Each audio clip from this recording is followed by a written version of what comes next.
You're a perfect Welcome time. back to Second Cup. We are here with Amarillo Film Society, and I have been so excited to have you guys on. So thank y'all for being here. We have Kate and Brian, and I just want to talk about what Amarillo Film Society is first off, just for people out there who may not know who you guys are. Talk about it.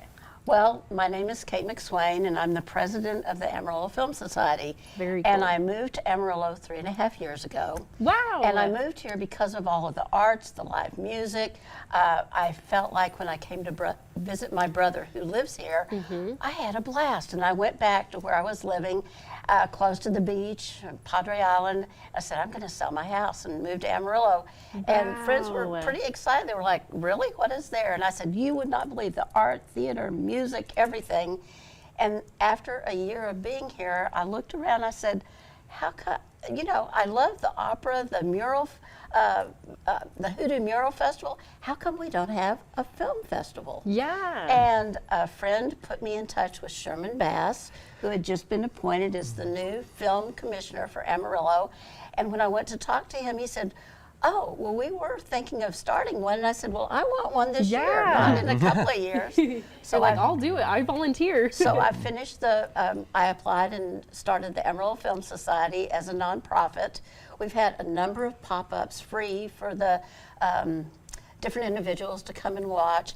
And then last October, we had our first film festival, not knowing exactly how it would work out. And we had over 73 films from all over the world, brand new, never shown before commercially, submit for our festival. Oh my goodness, And that's insane. it was a gangbuster. Yes. And then this next October, we're doing it again, and we've already had over 140 films. Oh my yes, goodness. from all over the world. Now we That's narrow it down, crazy. but instead of one viewing room at Art in the Sunset, this year we're going to have two. Wow, that's And really that's cool. in October, so look for that. I'll be back. Yes, and Brian, I kind of want to talk about just your upbringing. You're a West Texas history professor, is that right? Correct, correct. Okay, tell us a little bit about that and the correlation within films. Okay, so I actually started off by teaching a lot of independent film classes. I started using films in classes that I'd been teaching probably back in the 1990s. Wow. And when I got to WT, we created a course called Film and History. And that led to a lot of different opportunities, including having the opportunity to host the Amarillo Little Theater's Dog Days of Summer film festivals a couple of years ago. And so when Kate got in touch with me about the possibility of doing something like this, was, oh my gosh, did I really miss that? It's so much fun to introduce films to the public who've not seen these things before, and to get that kind of aha moment when you realize, I've seen this thing 10 times, it no longer has the same impact on me, and then to see what it's like for people who've never seen these before. Yes. And we commented on having shown Rear Window many years ago for the Amarillo Little Theater, and the number of folks in the audience who had never seen this. And again, it was just so exciting to see their responses kind of from the back of the audience. And I suspect that this is going to be much the same, that we're going to have an audience full of people saying, I've hiked there, I've walked there, I've seen that, I've got a picture of that, because they are really clear with the images from the canyon. Yeah. And what was so exciting to me is we are showing a movie called The Sundowners. Yes. We're showing it at Sad Monkey, August 2nd, Saturday evening. The doors open at 6:30. The film starts at 7:30.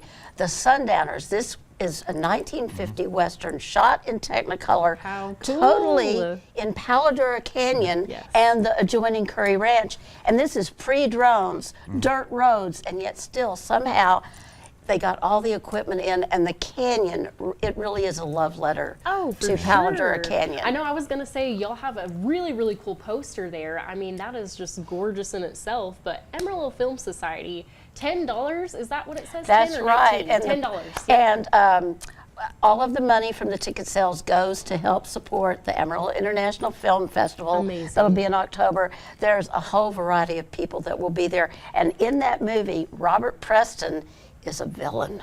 Oh. Usually he's the song and dance man. So it's but a villain. That's really cool. And the photos, the film of the hoodoo and the lighthouse and Sad Monkey. I mean, it is What more could you ask for? Yeah. And I'm a big, everyone knows this about me, but I love the arts. I actually grew up doing ALT, Amarillo Little Theater, and you know, the arts is so special, especially here in the Panhandle, and I love that you touch on that because there is so much to it out here. Absolutely, and there's a prize for the best dressed female and male person in Western wear. Amazing. And so this event is Friday, right? It is. It's this Saturday.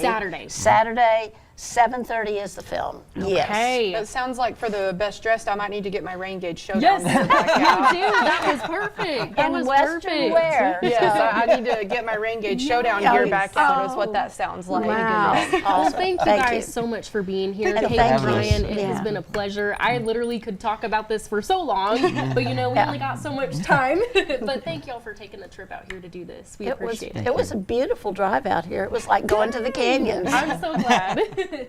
Well, thank y'all so much for